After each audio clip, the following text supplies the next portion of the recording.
మీ కళ్ళద్దాల్ని ఇక పక్కన పెట్టేయండి. ప్రతి కంటి సమస్యకి బెస్ట్ సొల్యూషన్ ఇస్తుంది అమెరికన్ లేజర్ ఐ హాస్పిటల్. నమస్తే, నేను Keshav. Welcome to Suman TV. జన్యుపరంగా వస్తున్న మార్పులు చేర్పులు వై క్రోమోజోమ్ పైన అతిపెద్ద ప్రభావం చూపించబోతున్నాయా? అంటే మగ ఆడ తేడాని డిసైడ్ చేసేటువంటి క్రోమోజోముల్లో అత్యంత కీలకమైంది వై క్రోమోజోమే. వై క్రోమోజోమ్లో ఉన్నటువంటి జన్యు కాంబినేషన్స్ రాను రాను మిస్ అయిపోతున్నాయి అనేటువంటి మాట ఈ తాజా పరిశోధనలో తేలింది. ఒకవేళ అదే జరిగితే మగవాళ్ళు లేని ప్రపంచాన్ని మనం చూడాల్సి వస్తుందా? దీనికి గల కారణాలేంటి విశ్లేషించేటువంటి ప్రయత్నం చేద్దాం. మనతో పాటు సిసిఎంబి మాజీ సైంటిస్ట్ జగన్నాథం గారు ఉన్నారు. జగన్నాథం గారు నమస్కారం. నమస్కారం అండి.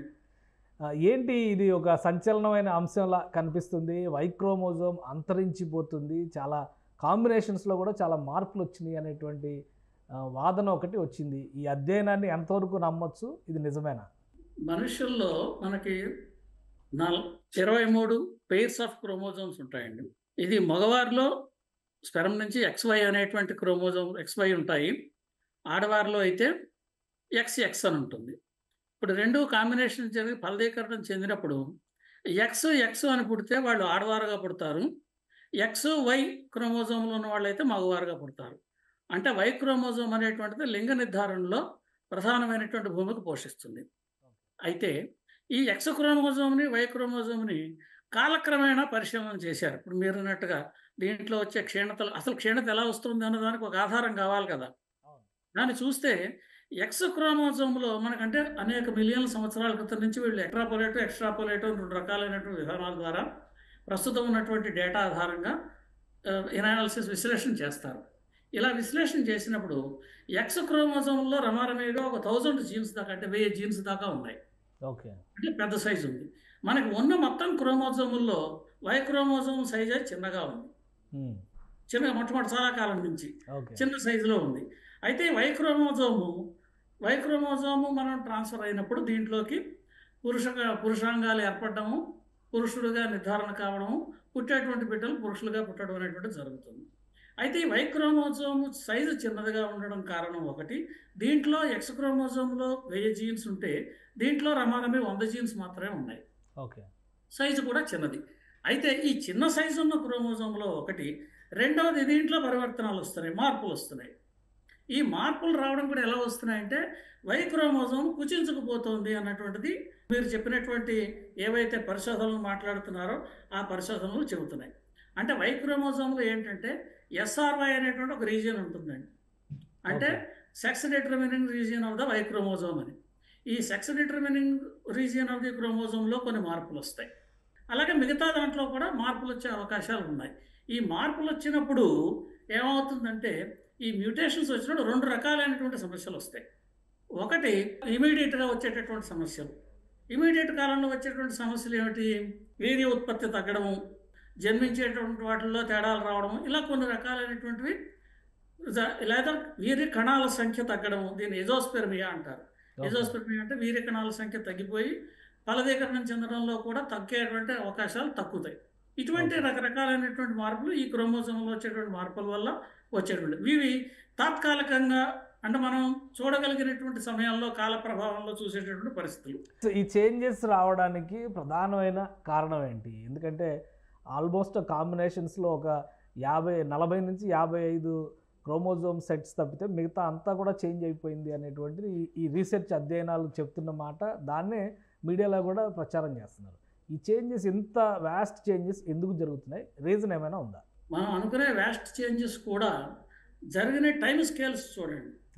వ్యాస్ట్ చేంజెస్, టైం స్కేల్స్, ఈ రెండింటిని మనం కంపేర్ చేయాలి. టైం స్కేల్స్ అంటే మనం మిలియన్స్ ఆఫ్ ఇయర్స్ నుంచి మనం హండ్రెడ్స్ ఆఫ్ ఇయర్స్ నుంచి మళ్ళీ మిలియన్స్ ఆఫ్ ఇయర్స్ భవిష్యత్తు.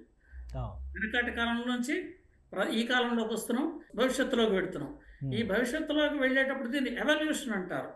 ఈ ఎవల్యూషనరీ చేంజెస్ అనేటువంటివి సర్వసాధారణం. ఓకే, అయితే వై క్రోమోజోమ్ ఇంత మునిపే నేను చెప్పినట్టుగా చిన్న సైజు ఉంది. ఇది ఒకటే ఉంది. ఇది 2 ఉన్నాయనుకోండి, రీకాంబినేషన్ జరిగి, అంటే మిగతా జీన్స్ అయితే, మిగతా క్రోమోజోమ్స్ అయితే 2 ఉంటే రీకాంబినేషన్ జరిగి ఒక క్రోమోజోమ్లో ఏదైనా కొన్ని పరివర్తనాలు వస్తే ఆ పరివర్తనాలను కరెక్ట్ చేసే పరివర్తనాలు వచ్చేటట్టుగా ఈ 2 కలిసి పనిచేస్తూ ఉంటాయి. ఓకే. ఇది ఒకటే ఉన్నది కారణంగా అటువంటి కరెక్షన్స్ చేసేటటువంటి మెకానిజం చేసేటువంటి అవకాశాలు తక్కువ. ఓకే. ఈ కారణంగా దీంట్లో వచ్చేటటువంటి పరివర్తనాలు ఏవైతే ఉన్నాయో అలా ఉండిపోతున్నాయి. ఈ మైక్రో డిలీషన్స్ అనేటటువంటి కాల ప్రభావంలో జరుగుతున్నాయి. ఓకే. ఈ ఎవల్యూషనరీ స్కేల్లో జరిగేటటువంటి ప్రభావంలో కొన్ని జీన్స్ అందుకనే చెప్పాను మొట్టమొదటి కాలంలో 1000 జీన్స్ ఇంతకు మునుపు ఉండేవి వై క్రోమోజోమ్లో కూడా ఎక్స్ క్రోమోజోమ్తో సమానంగా. కాలక్రమేణా ప్రస్తుత కాలంలో 100-120 జీన్స్ దాకా తగ్గిపోయాయి. అంటే వై క్రోమోజోమ్లో ఉండేటువంటి జీన్స్ కాలక్రమేణా క్రమేపీ తగ్గుతున్నాయి. ఇలా తగ్గడం వల్ల తగ్గుతూ పోతూ ఇప్పుడు మీరు చెప్పినటువంటి పరిశోధనల ప్రకారం ఈ వై క్రోమోజోమ్ పూర్తిగా క్షీణించిపోతుందా? పూర్తిగా క్షీణించిపోయి వై క్రోమోజోమ్ లేని పరిస్థితి వస్తే ఇక మగవాళ్ళు పుట్టేటువంటి అవకాశం ఉండదా? రైట్. మగజాతి అంతరించిపోతుందా? ఇటువంటి ప్రశ్నలు ఉత్పన్నమయ్యేటువంటి ఆస్కారం ఉంది. ఇటువంటి ప్రశ్నలు ఉత్పన్నమైనప్పుడు ఏమంటే కొన్ని ఎలకల్లోనూ కొన్ని ఇతర పరిశోధనలోను ఇతర జంతువుల్లోనూ కూడా పరిశోధనలు చేశారు ఇటువంటి సెక్స్ డిటర్మినింగ్ జీన్స్లో. వాటిల్లో చేసింది ఏంటంటే ఇటువంటి జీన్ పూర్తిగా పోయినప్పుడు, అంటే ఈ సెక్స్ డిటర్మినింగ్ జీన్ పూర్తిగా పోయినప్పుడు కొత్త జీన్స్ దీని ప్లేస్లో రీప్లేస్ చేసి వేరే క్రోమోజోమ్స్ నుంచి వచ్చేటువంటి అవకాశం ఉంది అనేటటువంటి ఒక పరిశోధన ఉంది. పురుషులు ఉండరు అనేది కాదు కానీ రూపం మార్చుకుని వస్తారు అనుకోవాలా? అంటే మ్యూటేషన్ జరుగుతుంటే రాబోయే కాలంలో కొంత మార్పు జరిగే అవకాశం ఉంది.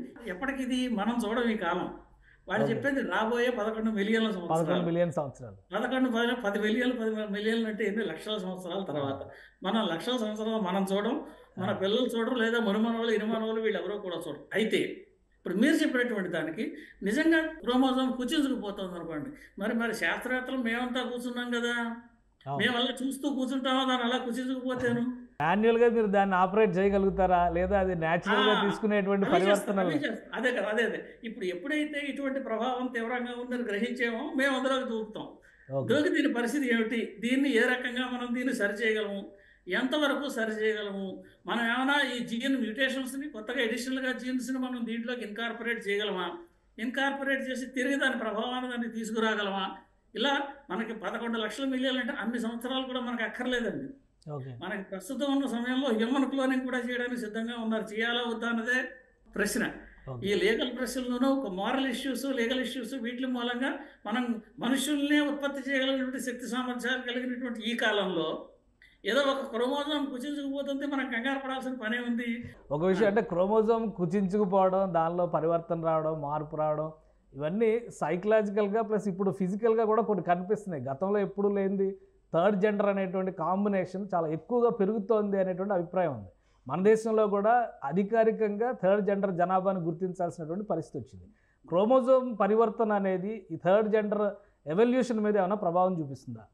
తప్పనిసరి అదే కదా. ఇప్పుడు వచ్చినటువంటి సమస్య ఏంటంటే ఈ వై క్రోమోజోమ్లో కనుక వచ్చేటటువంటి మార్పుల వల్ల ఈ వై క్రోమోజోమ్లో మ్యూటేషన్ వచ్చినంత మాత్రం చేత సాధారణ జీవితం మామూలుగానే ఉంటుందండి. ఓకే. మనిషి సాధారణ జీవితంలో ఏ రకమైన మార్పు ఉండదు.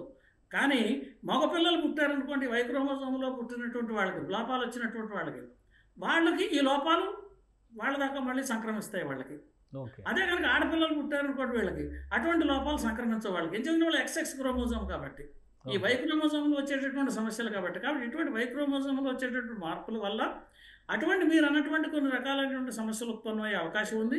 అయితే దీన్ని గుర్తించగలమా, గుర్తించడం ఎలా, దీంట్లో కూడా కొంచెం ప్రయత్నం చేస్తున్నారు. ఇప్పుడు ఎజోస్పెర్మియా అనేటువంటి స్పెర్మ్ కణాలు తగ్గిపోయినప్పుడు ఏ కారణాల వల్ల తగ్గుతున్నాయి, ఎంత వాల్యూమ్లో తగ్గుతున్నాయి, ఎంత పెరుగుతోంది, ఈ రకమైనటువంటి క్వాంటిటేటివ్ స్టడీస్ కూడా చేస్తారు. చేసినప్పుడు దీన్ని రకమైనటువంటి మనం వైద్యపరంగా దీన్ని ఏమైనా మనం ఇంటర్వ్యూన్ కాగలమా, ఇంటర్వ్యూని సరి చేయగలమా, ఇవన్నీ ఒకటి. కానీ మీరు చెప్పినటువంటి ఏమిటి లాంగ్ స్కేల్ ఎవల్యూషనరీ కాలంలో మనం దీన్ని ఏమీ చేయకుండా కనుక దాన్ని అలా వదిలేసేస్తే అంతరించిపోయే అవకాశాలు కూడా ఉంటాయి. ఇంకొక విషయం, ఇటువంటి మ్యూటేషన్స్ వచ్చినప్పుడు ఈ మ్యూటేషన్స్ జరిగినప్పుడు వై క్రోమోజోమ్లో ఈ ఉన్నటువంటి ఇందాక SRY రీజియన్ అని ఒకటి చెప్పాను, sex determining regions of the why chromosome, లేదా దాంట్లో ఉన్న ఇతర జీన్స్, వీటి వల్ల ఈ వీర్య ఉత్పత్తి ఎలా జరుగుతుంది, వీర్యంలో ఉత్పత్తి అయినటువంటి కణాల్లో జనరల్గా ఏమవుతుందంటే అండి, సాధారణమైనటువంటి వీర్య ఉత్పత్తి అయినప్పుడు 50% X 50% Y కూడా ఉంటాయి. ఇది ఉన్నప్పుడు ఇది ఒక ర్యాండమ్ ఈవెంట్. ఒక స్పెర్మ్ సెల్ మాత్రమే ఒక ఎగ్ సెల్ని కలిసి ఫ్యూజన్ చెంది ఫలదీకరణం చెంది జైగోట ఏర్పడుతుంది. అంటే ఇన్ని మిలియన్స్ ఆఫ్ కణాల్లో ఒక కణం మాత్రమే దాన్ని వెళ్ళి హిట్ చేస్తుంది అనమాట. అంటే ఈ ఉత్పత్తికి ప్రధానమైనటువంటి పాత్ర పోషించేది. అది అయిన తర్వాత అది పిండోత్పత్తి జరిగి అది నవమాసాలు ఇవన్నీ అభివృద్ధి డెవలప్మెంటల్ బయాలజీ అంతా జరుగుతుంది. అయితే కేవలం వైక్రోమోజోమ్లో వచ్చేటటువంటి వాటి వల్ల కొన్ని వల్ల వైద్యపరంగా వాటిని మనం ఎదుర్కొనేటువంటి అవకాశం ఉంది, వాటిని సరిచేసేటటువంటి పరిస్థితి ఉంది.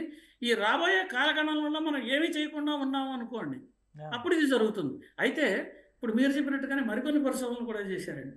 ఈ పరిశోధనలు చేసిన నిజంగానే వైక్రోమోజోమ్ పూర్తిగా పోయింది అనుకోండి, అంటే డిగ్రేడేషన్ వల్ల కావచ్చు, మ్యూటేషన్స్ వల్ల కావచ్చు, లేదా కొన్ని పరివర్తనల వల్ల వచ్చి కాలక్రమేణా కొంతమందిలో, అంటే మీరు అన్నట్టు కొంతమంది జనాభాలో, అందరిలోనూ కాకపోవచ్చు, కొంతమంది జనాభాలో పోయాయి అనుకోండి.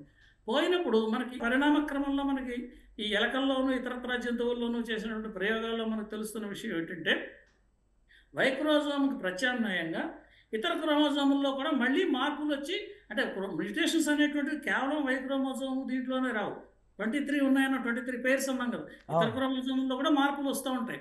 వీటికి ఒకదానికొకటి కరెక్షన్ మెకానిజం కూడా ఉంటుంది. దీంట్లో వైక్రోమోజోమ్లో కూడా కరెక్షన్ మెకానిజం ఉంటుంది. ఈ రీప్రొడక్షన్ జరిగేటప్పుడు డిగ్రేడేషన్ జరుగుతూ ఉంటుంది. అయితే ఈ కరెక్షన్ మెకానిజం, డిగ్రేడేషన్, ఈ రెండింటికి కాంపిటీషన్లో డిగ్రేడేషన్ మెకానిజం ఎక్కువైందనుకోండి, అది అంతరించిపోయే అవకాశం ఉంటుంది. అయితే ఒకసారి క్షీణత ప్రారంభమైన తర్వాత ఇది ముందుకు పెట్టడం తప్పితే వెనక్కి రాదు. సరే, ఈ వేరియేషన్స్ విషయంలో మనిషికి సంబంధించి క్రోమోజోముల్లో న్యాచురల్గా జరిగేటువంటి కరెక్షన్స్ని మనం న్యాచురల్గా నివారించడానికి ఏదైనా మార్గాలు ఉన్నాయా? ఇప్పుడున్నటువంటి జీవన విధానంలో కానీ లేదా ఇతర అలవాట్ల మార్పుల ద్వారా కానీ క్రోమోజోములు పరివర్తనని నియంత్రించే అవకాశాలు ఏమైనా ఉన్నాయా? ఉన్నాయని కూడా చెబుతున్నారండి. ఎందుకంటే సైంటిఫిక్గా you are what you eat, మీరు ఏం తింటారో అదే మీకు ప్రభావితం జరుగుతుంది. కాబట్టి మనం తీసుకునేటువంటి ఆహారము, మన జీవనశైలి విధానం, ఇటువంటివి కనుక స్వచ్ఛమైనటువంటి వాతావరణంలోనూ స్వచ్ఛమైనటువంటి ఫుడ్, కలుషితం లేనివి ఇలాంటివి కనుక, ఇవన్నీ ఈ మ్యూటేషన్స్ కారణాలు కూడా ఏమిటి? వాతావరణంలో వస్తున్న మార్పులు, మనం తీసుకుంటున్నటువంటి కలుషితమైనటువంటి ఆహార పదార్థాలు. ఈ కలుషితమైనటువంటి ఆహార పదార్థాలు తీసుకున్నటువంటి కారణంగా ఈ వచ్చేటువంటి మార్పులు వేగవంతం అవుతున్నాయి. ఇప్పుడు ఇందాక మీరు చెప్పినటువంటి పరిశోధనలో అక్కడ ఒక ఎక్సెప్షన్ ఉంది. న్యాచురల్ కాల పరిమితిలో 11 మిలియన్ సంవత్సరాలు పట్టవచ్చు, కానీ మనం తీసుకునేటువంటి ఆహారాల్లోనూ లేదా ఇతరత్ర వాతావరణ పరిస్థితుల్లోనూ వీటిలో కనుక మార్పులు వస్తే ఆ సమయం మరింత తగ్గే అవకాశం ఉంది. ఇంకా ఎర్లీగా వచ్చేస్తుంది. అంతే కదా. ఇప్పుడు మనం వాతావరణం మీద డిపెండ్ అయ్యి ఉన్నాం. మనం ఇంటర్ డిపెండెంట్ సిస్టమ్ అండి. మన సిస్టమ్ ఎవరో మన ఒక్కళ్ళ మీద ఆధారపడి లేదు. మన జీవనం మన చుట్టూరు ఉన్న పరిసరాల మీద ఆధారపడి ఉంది, మనం తీసుకునే ఆహార పదార్థాల మీద ఆధారపడి ఉంది. ఇది ఇంటర్ డిపెండెంట్ సిస్టమ్ ఇది. కాబట్టి ఈ ఆహార పదార్థాలు తీసుకోవడం, జీవనశైలిలో సరైనటువంటి మార్పులు తీసుకోవడం వల్ల ఆరోగ్యకరమైనటువంటి పరిస్థితుల్లో ఉంటే దీనికి కొంతవరకు అడ్డుకట్ట వేయచ్చు. ఇప్పుడు ఇంకొక విషయం, ఈ పరిశోధనల సారాంశం ప్రకారం చూస్తే కూడా సేమ్ వై క్రోమోజోమ్కి ఒక్కదానికే ఈ ప్రాబ్లం ఉందనుకోవాలా, లేదంటే ఎక్స్ క్రోమోజోమ్ కాంబినేషన్స్లో కూడా పరివర్తనలో మార్పులకి అవకాశాలు ఉన్నాయా? ఎక్స్ క్రోమోజోమ్లో అంతటి మార్పులు రావట్లేదు. అదే కదా ఇప్పుడు మనం ఎవల్యూషనరీగా మాట్లాడుకుంటున్న విషయం. ఎక్స్ క్రోమోజోమ్లో వెరీ జీన్స్ అప్పుడు ఎన్ని ఉన్నాయో ఇప్పుడు ఎన్ని ఉన్నాయి. దాంట్లో వచ్చేటువంటి సాధారణమైనటువంటి పరివర్తనాలు, అంటే మ్యూటేషన్స్ అనేటువంటి సర్వసహజం, అన్నింటిలోనూ వస్తూ ఉంటాయి. కానీ ఇవి మన ఫినోటైపిక్ బిహేవియర్ మీద, మన మీద తీవ్రమైనటువంటి ప్రభావాన్ని చూపించవు. ఇప్పుడు ఈ వైట్ డిలీషన్ కనుక జరిగితే ఇది ఒక తీవ్రమైనటువంటి ప్రభావం. వైట్ డిలీషన్ అంటే ఒక క్రోమోజోమే పూర్తిగా పోతుంది, అంతరించిపోతుంది. అంతరించిపోయినప్పుడు ఈ జాతి మనుగడకి ఈ క్రోమోజోమ్ అవసరం మీద పూర్తిగా కనుక డిపెండ్ అయ్యి ఉంటే అప్పుడు ఆ జాతి అంతరించిపోయే అవకాశం ఉంటుంది.